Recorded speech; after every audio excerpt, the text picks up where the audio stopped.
Types of letters, हरूफ की अकसाम, हरूफ की अकसाम। टाइप्स ऑफ लेटर हमारे पास दो किस्म की हैं। सब लेटर, टाइप्स ऑफ लेटर हमारे पास दो तरह की होती है। पहली है हमारे पास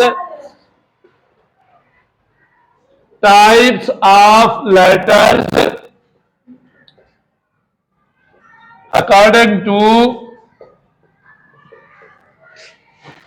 शेप। हमने पढ़ी है ना, शेप अलहदा होती है, शक्ल, शेप या साइज। तो इसको हम कहते हैं हरूफ की अकसाम।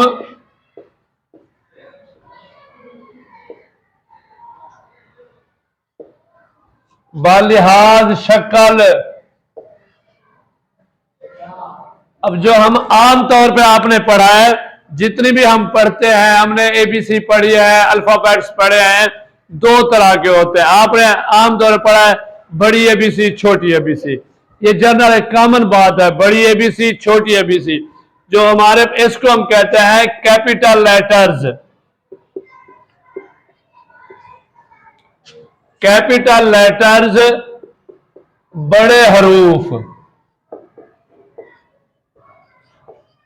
मारूफ मानी में आम तौर पर जो हमारी बड़ी एबीसी है उसको हम कहते हैं कैपिटल लेटर्स।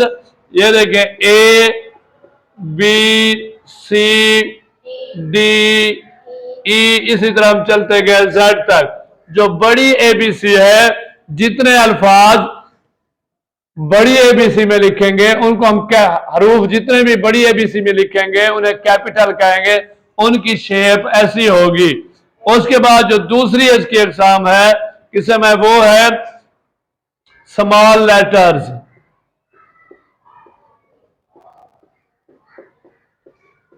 जिसको हम आम तौर पर, इसका मतलब है छोटे हरूफ,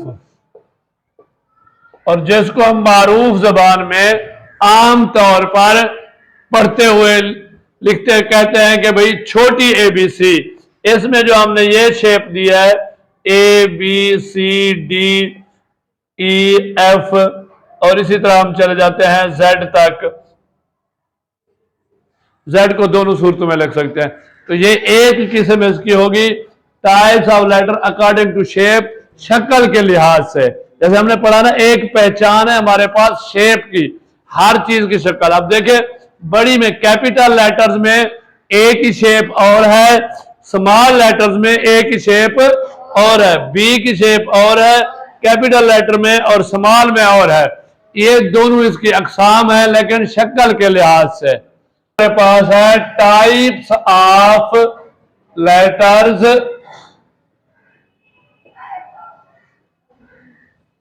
अकॉर्डिंग टू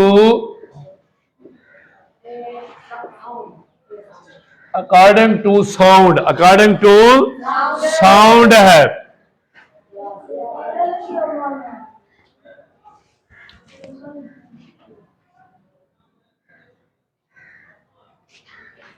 हरूफ की अकसाम बालिहाज आवाज, या हम इसको सादा तौर पर यह भी कह सकते हैं कि आवाज के मुताबिक हरूफ की, लेटर्स की अकसाम। हमने पढ़ा ना पहले कि जो लेटर्स हैं इनकी पहचान तीन तरीकों से, एक उनका नाम है, एक उनकी शक्ल है, शेप है, तीसरी उनकी साउंड है। नाम तो नाम रहेगा, नाम चेंज नहीं होता, चाहे ए कैपिटल में हो या ए स्मॉल में हो, उसका नाम ए रहेगा। जब हम उसकी साउंड निकालेंगे तो साउंड, एक गिरोह है जिनकी साउंड अलहदा है, दूसरा गिरोह है जिसकी साउंड अलहदा है। तो इसको फिर हम दो गिरोह में तकसीम करते हैं। एक है हमारे पास, पहला है हमारे पास वावल्स, जिसको वाउल्स भी पढ़ते हैं और वावल्स भी कहते हैं। उर्दू में हम इसको कहते हैं हरूफ इल्लत। हरूफ इल्लत। अच्छा, टोटल अल्फाबेट्स हमने पढ़े थे कि ए बी, अंग्रेजी के, इंग्लिश के टोटल अल्फाबेट्स हैं 26। उसमें से जो 5 हैं ये हरूफ इल्लत वावल्स हैं। ये ऐसे हरूफ होते हैं, पहले इसको डेफिनेशन आपको लिखवाई थी, ऐसे हरूफ जो जेर जबर पेश की आवाज दें। और ये ऐसे हरूफ हैं जिनको होंठ मिलाए बगैर अदा किया जा सकता है। होंठ मिलाए बगैर अदा किया, जब हम प्रोनाउंस करते हैं, आवाज निकालते हैं, तो जो वावल्स हैं इनको अगर देखें, अब ये कितने हैं, होंठों को मिलाए बगैर अदा करें। लिख दूं यहां पे, होंठों को मिलाए बगैर आवाज अदा की जाती है। अच्छा, ये जेर जबर पेश के साथ समझने के लिए, ये अलिफ आइन अलमद आ और छोटी ये बड़ी ये या हमजा, इसकी आवाज भी देते हैं, इसकी आवाज भी देते हैं। हमारे पास जो वावल्स हैं वो है ए, ई, आई, ओ, यू।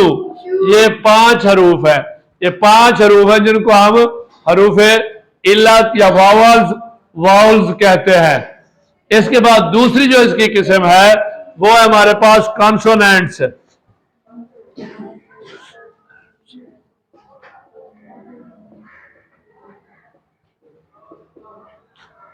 कॉन्सोनेंट्स, कॉन्सोनेंट्स को हम कहते हैं हरूफ सही, हरूफ सही।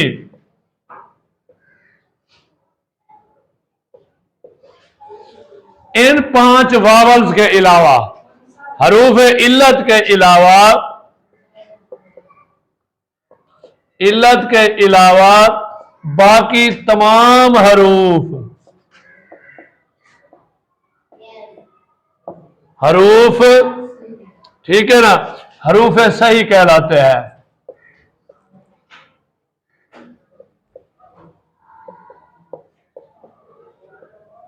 अब टोटल हमारे पास 26 हैं, 26 हैं, 26 में से 5 ये गए, बाकी 21 बच जाएंगे, 21। अब जब हम एबीसी शुरू करेंगे, अल्फाबेट शुरू करेंगे, उसमें से सिर्फ इसको स्केप करेंगे, छोड़ेंगे। ए आ गया, उसके बाद बी हमारे पास, सी, डी, अब ई जो है हमारे पास वावल है, इसको जोड़ देंगे ई, एफ, जी, एच, आई आ गया, इसके बाद जे, इसी तरह हम जेड तक, जी तक चले जाएंगे। समझ आ गया? ये कॉन्सोनेंट, ये जो है ये अपनी हरूफ देते हैं इन 5 को छोड़कर। ये दोनों टाइप्स लेटर्स की, दोनों टाइप्स, जब आगे हम पार्ट्स ऑफ स्पीच पढ़ते हैं, ग्रामर पढ़ते हैं, तो फिर बार बार मुख्तलिफ रूल जो है वो इसी पे बेस करते हैं। अगर आपको ये समझ आ जाती है कि वावल्स कौन से हैं, कॉन्सोनेंट्स कौन से हैं, आगे जब हम ग्रामर मजीद पढ़ते जाते हैं बहुत सारे रूल्स इसी पे डिपेंड करते हैं। इसलिए हम पंक्चुएशन पढ़ते हैं, सेंटेंस पढ़ते हैं, तो वहां पे भी हम रूल्स में कैपिटल लेटर किसको करना है, स्मॉल लेटर किसको लिखना है, इसी में से आता है। ये फंडामेंटल बेसिक चीज है, इसको याद करना जरूरी है।